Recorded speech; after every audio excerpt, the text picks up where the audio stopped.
ലഹരിയുടെ ഹോട്ട്സ്പോട്ടുകൾ.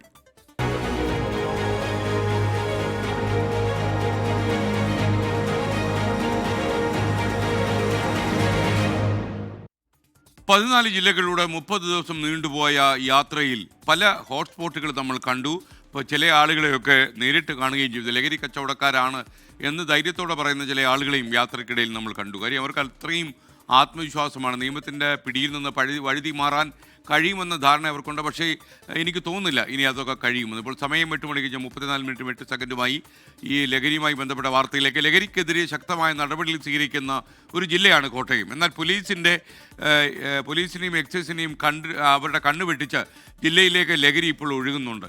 ട്രെയിനിലും KSRTC ബസ്സുകളിലും കഞ്ചാവ് കടത്തുമ്പോൾ അന്തർ സംസ്ഥാന ബസ്സുകളിലാണ് രാസലഹരി കടന്നു വരുന്നത്.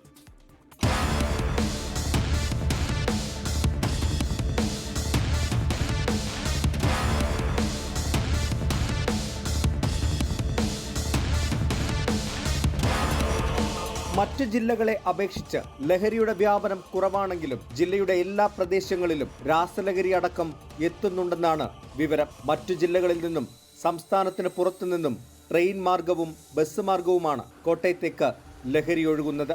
അതുകൊണ്ട് തന്നെ ഹോട്ട്സ്പോട്ടുകളിൽ ഒന്നാമത് നിൽക്കുന്നത് റെയിൽവേ സ്റ്റേഷൻ തന്നെ. ഇതര സംസ്ഥാന തൊഴിലാളികൾക്കിടയിൽ കഞ്ചാവ് വിൽപ്പനയ്ക്ക് വേണ്ടിയാണ് ട്രെയിനുകളിൽ കഞ്ചാവ് കടത്തിക്കൊണ്ടുവരുന്നത്. റെയിൽവേ സ്റ്റേഷനിൽ നിന്നാണ് കഴിഞ്ഞ 2 മാസവും 2 മേജർ കേസുകൾ കണ്ടെടുത്തിരിക്കുന്നത്. 5 കിലോയിലധികം കഞ്ചാവുമായിട്ട് കഴിഞ്ഞ മാസം ഒരു അന്യസംസ്ഥാന തൊഴിലാളിയെ നമ്മൾ കഴിഞ്ഞ കോട്ടയം റെയിൽവേ സ്റ്റേഷനിൽ വെച്ച് പിടിച്ചെടുത്തിട്ടുണ്ട്.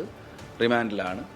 കൂടാതെ ചങ്ങനാശ്ശേരിയിൽ നിന്നും നമുക്കൊരു അന്യസംസ്ഥാന തൊഴിലാളിയുടെ കേസ് കിട്ടിയിട്ടുണ്ട്. അതെല്ലാം വലിയ കേസുകളാണ് നമുക്ക് കണ്ടുപിടിക്കാൻ പറ്റിയിട്ടുള്ളത്. റെയിൽവേ സ്റ്റേഷനിൽ കേന്ദ്രീകരിച്ച് റെയിൽവേ പോലീസുമായിട്ട് ചേർന്നും പുറത്ത് സംസ്ഥാന പോലീസുമായിട്ട് ചേർന്ന് തന്നെ കമ്പൈൻ റെയ്ഡുകൾ നടത്തിയും കേസ് കണ്ടെടുക്കുന്നുണ്ട്.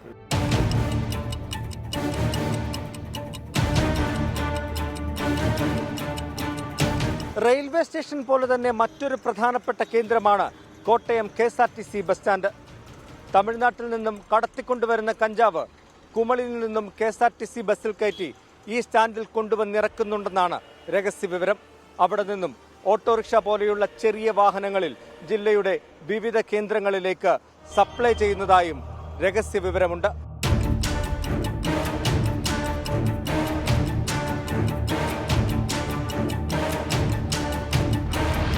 കൂടുതലും നമ്മൾ പിടിച്ചിരിക്കുന്നത് അന്യസംസ്ഥാന തൊഴിലാളികളെയാണ്.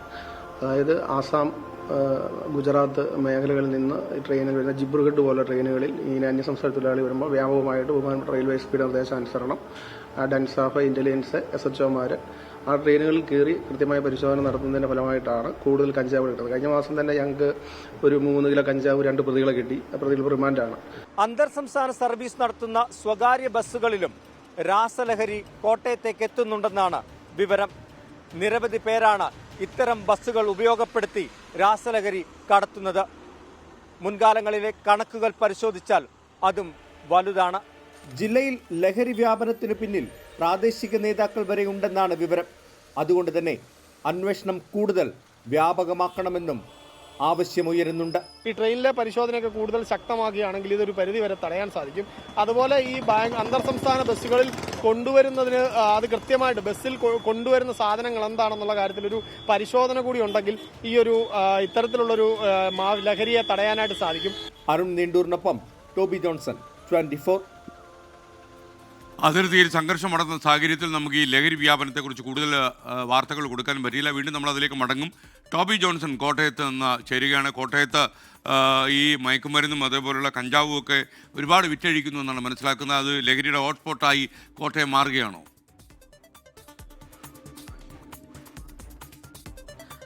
SKN ഇപ്പോഴും ശക്തമായിട്ടുള്ള പരിശോധനകൾ, നടപടികൾ ഒരു വശത്ത് നടക്കുമ്പോഴും ലഹരിയുടെ വ്യാപനം കോട്ടയം ജില്ലയുടെ വിവിധ മേഖലകളിൽ ഉണ്ട് എന്ന് തന്നെയാണ് നമ്മുടെ അന്വേഷണത്തിൽ മനസ്സിലാക്കാൻ സാധിച്ചത്. അതിൽ ഏറ്റവും പ്രധാനമെന്ന് പറയുന്നത് ഇതര സംസ്ഥാന തൊഴിലാളികളെ അടക്കം കേന്ദ്രീകരിച്ച് ഈ കഞ്ചാവിൻ്റെ വ്യാപനം വലിയ രീതിയിലുണ്ട് എന്നുള്ള കാര്യത്തിൽ യാതൊരു സംശയവുമില്ല. അത് മറ്റ് സംസ്ഥാനങ്ങളിൽ നിന്നും എന്നാണ് നമുക്ക് മനസ്സിലാക്കാൻ സാധിച്ചത്. പോലീസ് ഉദ്യോഗസ്ഥരും എക്സൈസും റെയിൽവേ പോലീസും എല്ലാം തന്നെ ഇത് ശരിവെക്കുകയും ചെയ്യുന്നുണ്ട്. അതായത് ഉത്തരേന്ത്യൻ സംസ്ഥാനങ്ങളിൽ നിന്നും ട്രെയിൻ മാർഗം കടത്തിക്കൊണ്ടുവരുന്നു. അവിടെയൊന്നും പരിശോധനകൾ കാര്യമായിട്ടില്ലാത്തത് കൊണ്ട് തന്നെ സുഗമമായിട്ട് ട്രെയിനിൽ ഇത് കടത്തിക്കൊണ്ടുവരുന്നു എന്നാണ് നമുക്ക് അന്വേഷണത്തിൽ ബോധ്യപ്പെട്ടത്. അങ്ങനെയാണ് ഈ റെയിൽവേ സ്റ്റേഷൻ കേന്ദ്രീകരിച്ച് ഇതിന്റെ ഒരു വ്യാപനമുണ്ട് എന്നുള്ളൊരു വിവരം ലഭിച്ചത്. എക്സൈസിന്റെയും അതുപോലെ തന്നെ റെയിൽവേ പോലീസും നിരവധി തവണ ഇത്തരത്തിൽ കഞ്ചാവ് കടത്തുന്നത്, അതായത് കഴിഞ്ഞിടയ്ക്ക് ഒരു 10 കിലോ കഞ്ചാവ് വരെ പിടിക്കുന്ന ഒരു സാഹചര്യം ഉണ്ടായി. അങ്ങനെ കോട്ടയത്ത് വരുന്ന ഈ കഞ്ചാവും മറ്റ് ലഹരി വസ്തുക്കളും എക്സൈസും പോലീസും റെയിൽവേയും എല്ലാം പിടിക്കുന്നുണ്ട്. അതോടൊപ്പം തന്നെയാണ് ഈ കുമളി വഴി KSRTC ബസ്സിലടക്കം ഈ ലഹരി വസ്തുക്കൾ കടത്തിക്കൊണ്ടുവരുന്നു എന്നൊരു വിവരം കൂടി നമുക്ക് ഈ അന്വേഷണത്തിൽ മനസ്സിലാക്കാൻ സാധിക്കുന്നു. അങ്ങനെ KSRTCയിൽ കൊണ്ടുവരുന്ന ലഹരി വസ്തുക്കൾ അവിടെ നിന്നും ഓട്ടോറിക്ഷകളിൽ പല സ്ഥലങ്ങളിലേക്ക് വിതരണം ചെയ്യുന്നു എന്നുള്ളൊരു രഹസ്യ വിവരം കൂടി ലഭിച്ചിരുന്നു. എന്തായാലും ഈ വിഷയങ്ങളിലെല്ലാം പോലീസും എക്സൈസും എല്ലാം ശക്തമായിട്ടുള്ള അന്വേഷണവും പരിശോധനകളും നടത്തുന്നുണ്ടെന്നാണ് മനസ്സിലാക്കാൻ കഴിയുന്നത്. എക്സൈസിന്റെ കണക്ക് പ്രകാരം ഏകദേശം 157ഓളം കേസുകളാണ് കഴിഞ്ഞ ഒരു